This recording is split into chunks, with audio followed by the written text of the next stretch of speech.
Today's video is going to be another DIY video on how to make crazy photo transfers. I saw it on Pinterest and I decided to take up the challenge because I think they're super cute. So you'll just be needing an inkjet printer or a LaserJet. I use the LaserJet and I think it worked fine because the tutorial on Pinterest said to use inkjet and LaserJet worked fine. But you'll just need Mod Podge, a piece of wood. If you want like a propane little gas thing, which is like this, it just has a flame like that, and you guys can use that to do a little burning stuff. That's what I did, and I think this is super cute. So let's get started.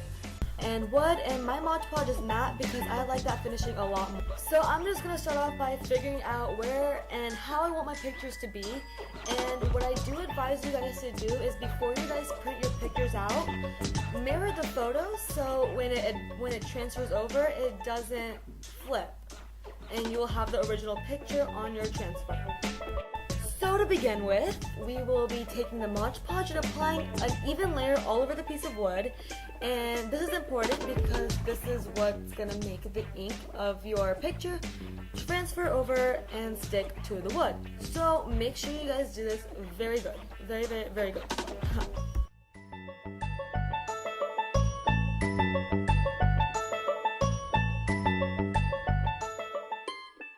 So now I finished gluing my last little even layer of Mod Podge, and I'll go ahead and put the pictures face down and then go ahead and do that with the rest of my pictures and applying more glue as needed, as you can see, just so the pictures do stick. Make sure that they do stick because that is important.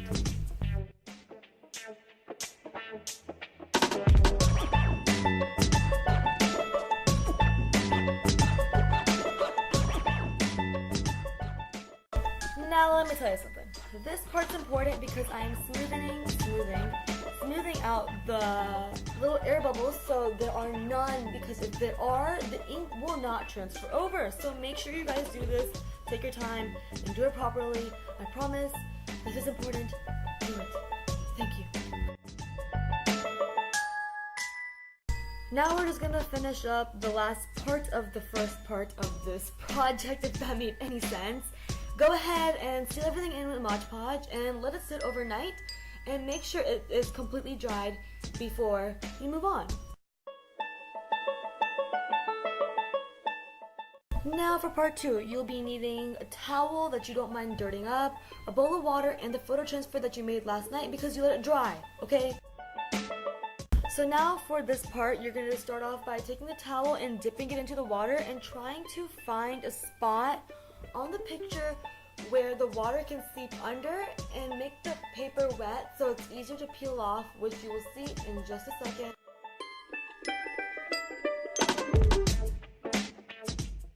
So now the peeling of the paper is going to be a lot easier because the paper is wet.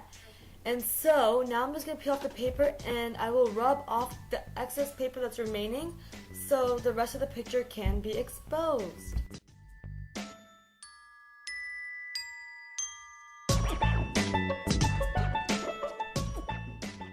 And so now that my paper is completely wet, it'll be easier to rub off the pieces of paper that are left so the ink can be completely exposed and the transfer can be done. Now I am telling you, pieces of ink will come off like I just showed, but this is okay because I think it looks better and more rustic, so that's fine with me. Now the most efficient way I found of doing this is wetting the paper, ripping off the thicker pieces, and then using my fingers to rub off the excess, as you can see what I'm doing right now. And I found this to have less ink coming up. I just found this to be easier. You know what you can do, you, because you're your own person and you're perfect no matter what, and don't let anybody ever tell you different. Wow, I just got really motivational. So this is what the finished product looks like. You guys can go ahead and finish over here. I'm gonna go ahead and take a step forward and burn the edges. Be sure to be safe. I am wearing safety glasses and I am outside because I do not want my home to burn down. And by the way, wood and Mod Podge mixed together is flammable. Be safe. Thank you. this is what the finished product looks like. I completely forgot to film an outro, so here are some bloopers that you guys can enjoy. And I hope you guys enjoyed this video and liked it, because if you guys did, don't forget to give this video a big thumbs up and subscribe. It really does mean the world to me. I'm pretty sure everyone says that, but it's really exciting to see somebody supporting you and loving what you do. Thank you, that's all, bye!